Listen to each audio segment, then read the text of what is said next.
Sir, આજે બાંગ્લાદેશને લીધે જે કાર્યવાહી કરવામાં આવશે, શું કાર્યવાહી થતી આગળ કેવા પ્રકારના એક્શન લેવામાં આવશે? આજરોજ વહેલી સવારે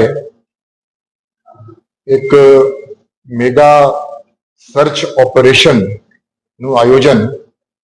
અમદાવાદ શહેર અને સુરત શહેરમાં સ્થાનિક પોલીસ તરફથી કરવામાં આવી હતી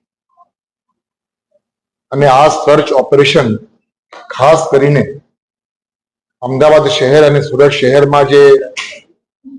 ગેરકાયદેસર ઘૂસણખોરી કરતા અને વસાવટ કરતા બાંગ્લાદેશીઓ છે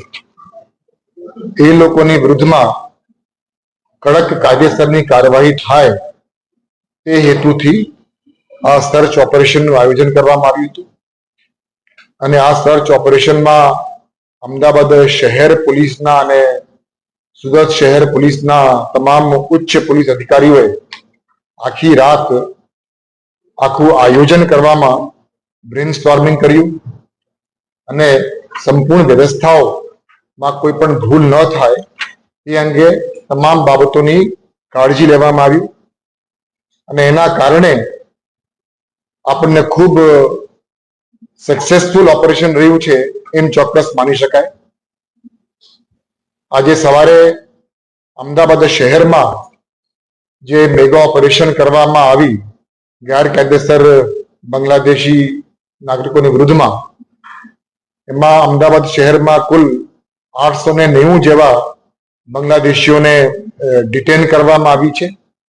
જેમાં આશરે 465 કે 470 જેવા પુરુષો છે અને બાકી મહિલાઓ છે અને બાળકો છે. એની સાથે સાથે સુરત શહેરમાં જે સર્ચ ઓપરેશન રાખવામાં આવી એમાં પણ સુરત પોલીસને 135 જેવા ગેરકાયદેસર બાંગ્લાદેશીઓને ડિટેન કરવામાં એમને સફળતા પ્રાપ્ત થઈ છે. અગાઉ પણ અમદાવાદ શહેરમાં અને રાજ્યના અલગ અલગ જિલ્લાઓમાં ગેરકાયદેસર વસાવટ કરતા બાંગ્લાદેશીઓ વિરુદ્ધ ગુજરાત પોલીસ તરફથી કામગીરી કરવામાં આવતી હોય છે અને પકડાયા પછી નિયમ મુજબ એ લોકોની ઇન્ટ્રોગેશન થાય છે. ઇન્ટ્રોગેશનમાં સ્થાનિક પોલીસની સાથે સાથે રાજ્ય સરકાર અને કેન્દ્ર સરકારની અલગ અલગ સંસ્થાઓને સાથે રાખીને જોઈન્ટ ઇન્ટ્રોગેશન કરવામાં આવે છે અને જોઈન્ટ ઇન્ટ્રોગેશન પછી બાંગ્લાદેશી આઈડેન્ટિટી એસ્ટાબ્લિશ કરવા માટેના પુરાવાઓ એકત્રિત કરી કેન્દ્ર સરકાર સાથે સંકલનમાં રહી આ ગેરકાયદેસર બાંગ્લાદેશીઓને ડિપોર્ટેશનની કાર્યવાહી પણ કરવામાં ભૂતકાળમાં પણ થઈ છે. પણ આજે સવારે અમદાવાદ શહેર અને સુરત શહેરમાં જે કામગીરી થઈ છે એ મને લાગે છે સ્થાનિક પોલીસ તરફથી ખૂબ અભૂતપૂર્વ અને ઐતિહાસિક કામગીરી આ દિશામાં કરવામાં આવી છે અને એ બદલ પોલીસ કમિશનર અમદાવાદ શહેર, સીપી સુરત શહેર અને એમના ટીમના તમામ અધિકારીઓ અને તમામ કર્મચારીઓ, પોલીસ કર્મચારીઓને એ ખરેખર અભિનંદનના પાત્ર છે. ખૂબ સારી રીતે એ લોકોએ હોમવર્ક કરી અને પછી આ સર્ચ ઓપરેશનને પાર પાડ્યું છે, જેના કારણે 890 જેવા બાંગ્લાદેશીઓ અમદાવાદ શહેરમાં અને 135 જેવાને આપણે સુરત શહેરમાં પકડ્યું છે. એ લોકોની પૂછપરછ અત્યારે